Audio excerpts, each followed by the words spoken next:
Hello, all you beautiful and amazing people. Thank you for tuning in. Welcome to the show.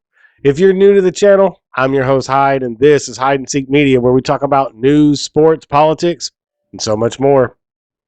The enemies of the United States have been getting more brazen with every Joe Biden mistake and blunder. Countries like China, Russia, North Korea, and Iran have all shown their boldness over the past year. And this president and his administration are too weak to be able to handle the aggressive nature of all of these countries. But maybe that was one of the reasons why Joe Biden was elected president to begin with. Maybe it was to ensure that these countries get stronger as the U.S. gets weaker. Maybe it was just another strategic move by those global elites to ensure the Great Reset happens and the downfall of the United States is a result. Along with COVID, these powerful global elites like Klaus Schwab and Bill Gates have made Biden a puppet in an effort to help them complete their plan of a new global authoritarian government that every country will fall under. Groups like the World Economic Forum tell us that we're all going to live in pods, own nothing, and be happy by 2030. Not sure how they envision that going over in this country, but sounds like they want the Hunger Games to me. You couple that with countries like Russia on the verge of invading Ukraine, China waiting for that shoe to fall so that they can turn around and try to take back Taiwan. It's all just pushing us into a World War III. Now, we are already at war on a number of fronts here in the United States. You've got the wokeness war going on, where the battlefield is, political correctness and cancel culture. And you have the propaganda war going on about the popes and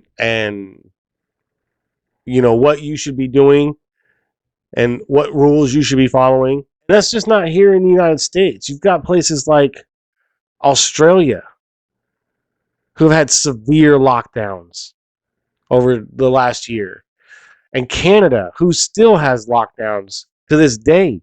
As a matter of fact, in Canada now, you can't even go to Walmart without a vaccine card. And the scary part of all this is that it looks like China and Russia are the center point in what could be a new axis of power in Asia and Eastern Europe. These two countries have been working closely together over the last year and forming strong relationships with neighboring countries like Afghanistan, Iran, and North Korea, holding joint naval exercises and stepping in on the behalf of North Korea in front of the UN to try and slow down sanctions the US is trying to put on them. It's clear that neither leader of those countries respect or fear Joe Biden and his administration. So we're going to discuss a few stories on how this affects the world, the US, and what this means in terms of a new world war on the horizon. But before we do, if you like the work I'm doing here and you want to help support the channel, there are many different ways you can do that. I list a bunch of different crypto wallets down in the description that you can donate to. There's a merch link in the description where you can head on over to my online store and pick up some of these funny political t-shirts like these right here. Or you can head on over to Locals and join my community. With your premium subscription of just $2.99 a month, you get access to not only all of my videos, articles I write, but you'll also get access to content only uploaded on Locals. So head on over there and become a member today. But let's get to this first story and discuss how Russia and China are building a new axis of power in Central Asia and Eastern Europe. So we have this story from the Wall Street Journal. with the headline, China and Russia military cooperation raise prospect of new challenge to American power. Joint military exercises and technology sharing are seen as tools into a limit U.S. might abroad, right? You have, and then this story here, right, from Radio Free Europe. Iran and Russia, China hold joint naval drill amid growing ties. So you can see these stories were 20 days apart. And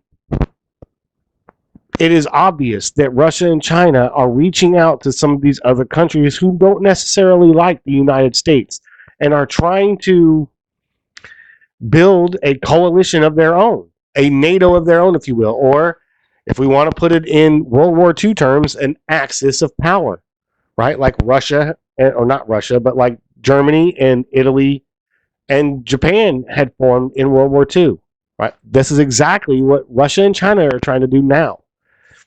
And you have this story from ABC News. U.S. warns Russian attack may be imminent. Ukraine disagrees. Here's why. The Biden administration denies any daylight between Washington and Kiev. So Russia's on the verge of attacking Ukraine and taking them over, right? They say, right, as the U.S. continues to warn that the threat of a Russian attack on Ukraine remains imminent, there is one dissenting voice that has grown stronger. Ukraine's president, I'm going to mess this name up, so I'm not even going to, the Ukrainian president, I'm just not even going to butcher it, right? The Ukrainian president, the Ukrainian government, all have urged calm, with senior officials making clear in recent days they don't see the risks now as any more heightened than over the last 8 years of Russian-stoked conflict in eastern Ukraine. So why would the U.S. and the Biden administration be trying to stoke the flames of this newfound coalition, right? Why are they trying to stoke the flames of Russia and say, hey, poke the bear, poke the bear, poke the bear, tell the whole world, hey, they're about to invade Ukraine, even though Ukraine doesn't think they are, right? Why are they doing that? Why are they doing that? That's a question we need answers to, right? Why is the Biden administration poking Russia and trying to get them to invade Ukraine? To me, it seems like this axis of power that's being formed in Central Asia and Eastern Europe is very dangerous to not only this country, but the world. But focusing on the United States, or if this conflict pops off, we need to stop the infighting and be solid in our stance and what we are going to do against a formidable group like Russia, China, Iran, Korea, Afghanistan, and more. Right now, you have our European allies kind of staying quiet on the situation. You have this story from CNBC. U.S. puts troops on alert amid fears of Russia-Ukraine conflict. Europe watches on. One of the key points it says here is Europe has been conspicuously absent from last-ditch negotiations to try to prevent tensions between Russia and Ukraine from spilling into conflict. They report 8,500 troops are based in the U.S. and would be part of the NATO response force if that group is activated. The NATO response force is 40,000 strong multinational unit made up of land, air, maritime, and special operation forces that NATO can deploy quickly whenever needed. Its overarching purpose is to provide a rapid military response in emergency crises. It has not yet been activated. So even NATO doesn't think this is going to pop off anytime soon, or they'd have these forces activated and ready to go, waiting. But they don't think it's ready to go. So they don't think it's going to happen. But with Russia moving their troops to the Ukrainian border, right?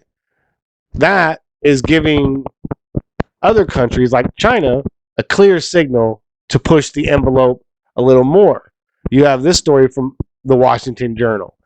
China scrambles fighter jets near Taiwan in wake of U.S. carrier exercises. Sorties are the most sent by the People's Liberation Army since October. U.S. Navy was conducting joint drills with Japan. Right? So we're down there running drills with Japan, probably getting ready for a Pacific theater war as well, because if Russia invades Ukraine, China's going to invade Taiwan, and this administration, not wanting to be seen as weak, will try to take on both conflicts at once, and we'll end up in two major global conflicts in two completely different theaters against two very formidable adversaries. It's not a place I, as an American, want to be in. And I'm pretty sure that's a place you don't want to be in either. But we all know it's a place that Joe Biden definitely doesn't want to be in. He doesn't even have the moxie to stand up to Putin. You have this story from the Daily Wire. Blood in the water. Kayleigh McEnany flames Biden for letting shark Putin sense weakness.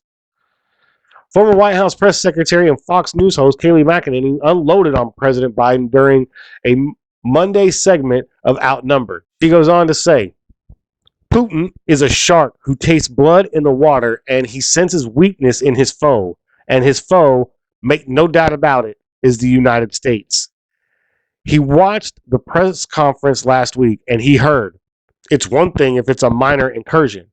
He heard the President of the United States say, more than likely, Putin will go in.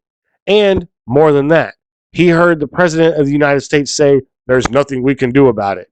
Yes, there are things we can do about it. President Trump put sanctions to the hilt on Russia, and you could have the current Secretary of State saying sanctions are a deterrent. We're not going to do them now. You have Biden broadcasting, I'm not unilaterally going to send troops. McEnany continued, who gives the playbook to the enemy? That is what our country is doing right now, and it is a terrifying prospect that we have this guy for 3 more years. She's not wrong. Putin, Xi Jinping, Kim Jong-un, the Taliban, they all taste blood in the water. They all not only sense but see the weakness in this president. They all see the weakness in this president. And it is just a matter of time before they all decide to strike. And hell, I don't know. It could be a coordinated attack. We don't know that. But what I do know is that I'm not the only one who feels this way. This story from The Hill. Majority of voters say Biden is unable to handle issues with Russia and China. A majority of voters in a new poll said President Biden is unable to handle growing issues with Russia and China as tensions rise with the two countries. 54% of registered voters in the latest Harvard Caps Harris poll, which was recently exclusively to The Hill, which was released exclusively to The Hill, said Biden is not able to handle difficult international issues like defending Ukraine from the Russians and protecting Taiwan from China, while 46% said he is able to tackle those problems. The poll comes amid spiking tensions with both Moscow and Beijing. U.S. and NATO allies are trying to deter Russia from invading Ukraine after it amassed more than 100,000 troops at its border. Negotiations have thus far failed to come to an agreement to reverse the buildup, and the State Department has started evacuating diplomats' families from the embassy in Kiev, a sign that worries over an invasion are growing. Yet, here we are, poking the bear. Ukraine says, we don't think this is any different than what Russia's done over the last 8 years. And here you have the Biden administration telling everybody they feel like Russia is going to invade. It's because they want them to invade. They want them to invade so they can start this war. They want the United States weak. They want us to fail. They want us to lose. They want us to break apart. Because that's how they beat us. That's how they initiate the final stages of the Great Reset and take down the greatest country on this planet. But we're not going to go down without a fight. This article from timcast.com. More than 70% of Americans believe the U.S. is on the wrong track. According to a poll from NBC News, Democratic, Republican, and independent voters agree the U.S. was off track. Americans are unhappy with the nation's direction under President Joe Biden's administration and think the political climate is too polarized to achieve meaningful progress. The results of the survey conducted by the NBC News between January 14th and 18th were released on Sunday, showing that 72% of Americans think the United States is headed in the wrong direction. The poll did not reflect much change from a similar survey taken in October, when 71% of the respondents responded much the same way. Public disconnect with the nation's future climbed above 70% only 6 times throughout the history of NBC's polling. Each time, it generally coincided with an election year or a coming change in Congress, which is about to happen. All right, guys. See, so that gives me some hope, right? That gives me some hope that the people in this country understand that we cannot rely on this administration, the leaders in our government anymore, and it's time to replace everybody.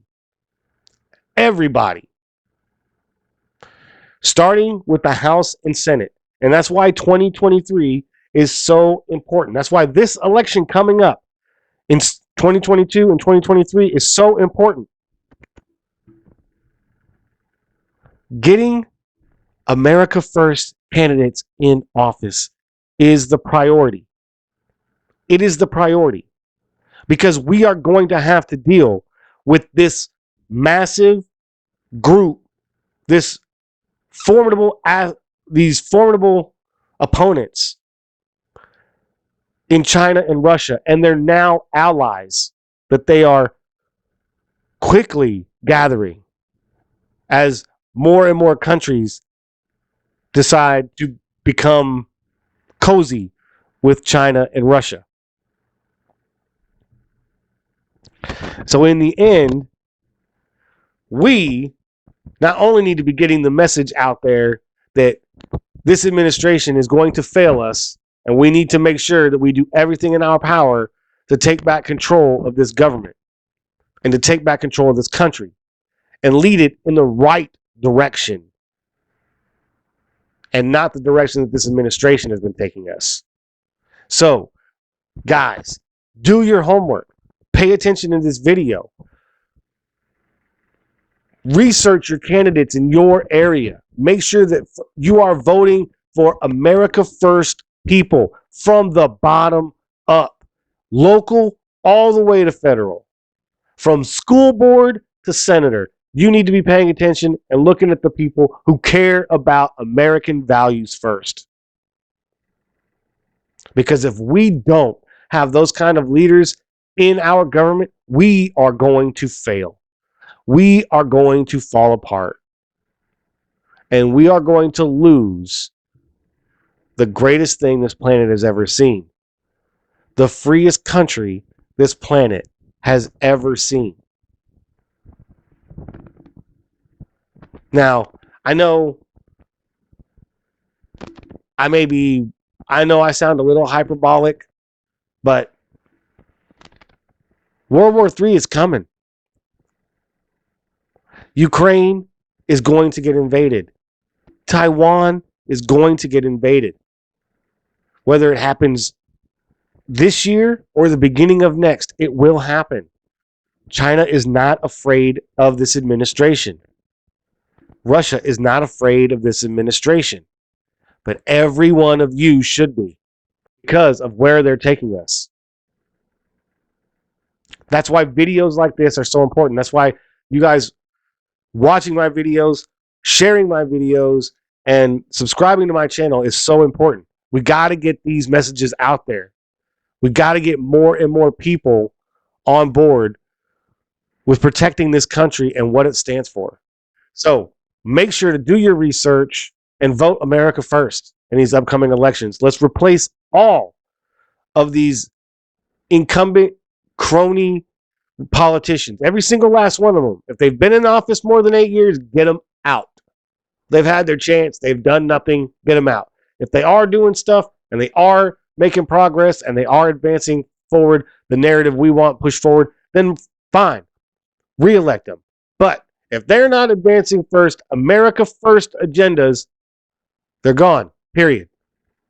So make sure to do your research and vote America first come November. If you made it all the way to the end of the video, I appreciate you guys watching. Thanks for tuning in. If you haven't already, hit that subscribe button and the notification bell so you get notified anytime I drop a new video. Smash that like button. Leave a comment down below. Let me know what you think about this video and the topic. I love to engage with my viewers, so feel free to fire away. Appreciate everything you guys are doing, and I'll catch y'all later. Peace.